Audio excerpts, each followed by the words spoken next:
At the front of the grid we have car 83 Tershaw's Torana.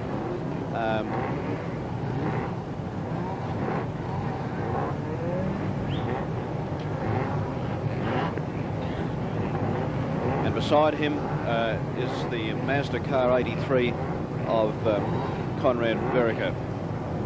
So there on the front grid, Conrad Verica, and keeping him company is in the sports sedans, David Kershaw in the Torana.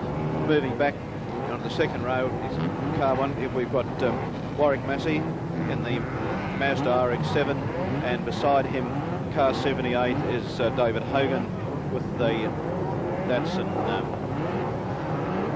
Coupe. Third row back, car 12 is Andrew Brown in the Mazda RX-3, and beside him car 88 is Ross Holden in the Mazda also RX-3, very popular car here. Then we have a Cortina, car number 3. They're the cars away, and a couple of drivers a little bit anxious, nudging up through the field. They're lucky they're not penalised, and the enormously tightly packed bunch as they stream down the starting straight into the Goodyear corner. The cars really nudging paint to paint down there, and they all go, the cars all away cleanly. Very, very good start there, although quite exciting. I think there'll be a little bit of paint being touched, and we've got a spin down there. I can't see from here through all the sheets of glass who it is, and I think there's a bit of a mix-up down there at Glowweave. The leading cars are through and they're already over the mountain, and it's the it appears from here that pulling out a very, very good lead. It's the Mazda car number 12 of Andy Brown. Andy Brown very, very quick at this stage, but the car's closing right up on him as they're coming into the first corner of the S's, around through the S's there into Glowweave.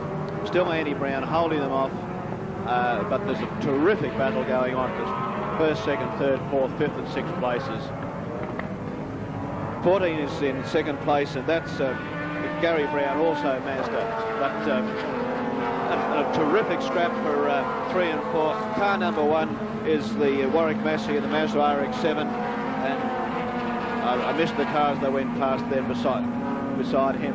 So we've got a couple of cars going very, very slowly. I think there's a bit of trouble. I can imagine them pulling off any moment down the tail end of the field.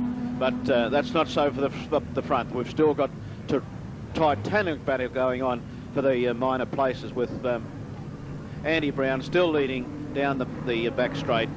The motor's sounding very, very healthy indeed as he went past here a moment ago. A very, very quick car, being very, very confidently driven. And now in second place, it's car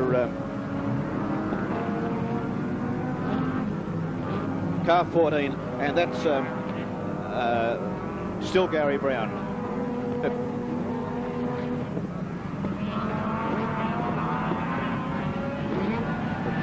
Right, over to you, Brian.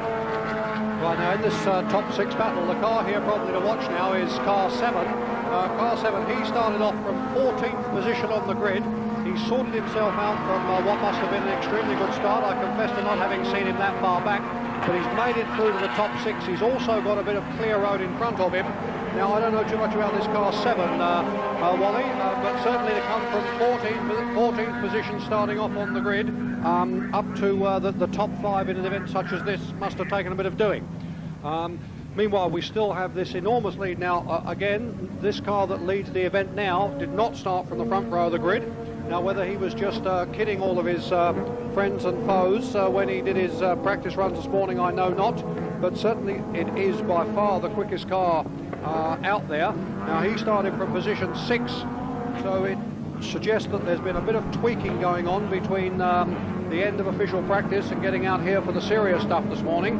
And he really does just continue to extend that lead, and one would guess that if it continues to go like that and the driver doesn't put a foot wrong, so be it, all well and good. Now 14 and 1 are all over each other, who are going to have a real scrap for second and third place.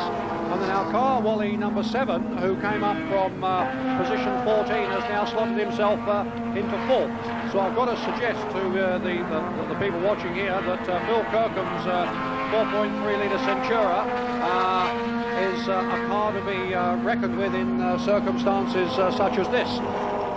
That is a very fine performance for someone who obviously had an unhappy early portion of his day during practice.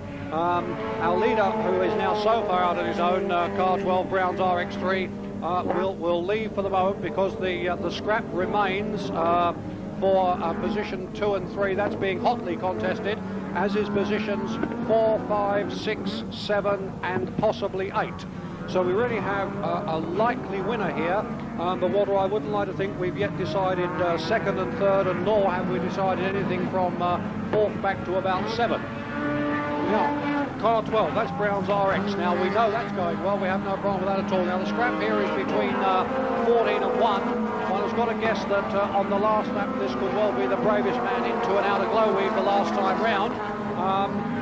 The cars making up the minor position, 4th, 5th, 6th, 7th and 8th. That will be probably anybody's race. You'd have to give credit to, without any doubt, you'd have to give a lot of credit to the Centura that basically came from nowhere to climb up among those allegedly much quicker motor cars. Meantime, Brown continues in his RX2 to continue to dominate this field. He really has stretched himself an extremely comfortable lead now. He can dictate the terms. He will set the pace. Walter, second and third not sorted, probably fourth is. Well, how do you see this going from here? This is a brave man who's going to go into glow weave. I'm chasing second man. I think we're just about ready to, yes, here's the finishing flag coming out, and of course, it's a very easy winner. It's the Brown RX3, but second and third place is still going, hasn't changed. It's car 14, followed by car number 1. And whereas car 14 was Gary Rowe in the Mazda, and car number 1, the RX7, Warren Massey. So there's first, second and third places.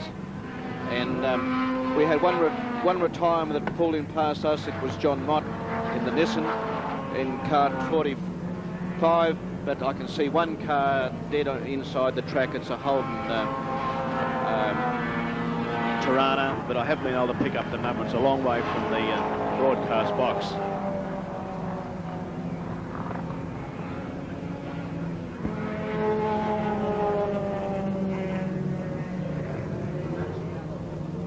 I've just been informed there's also a Datsun that's pulled out, but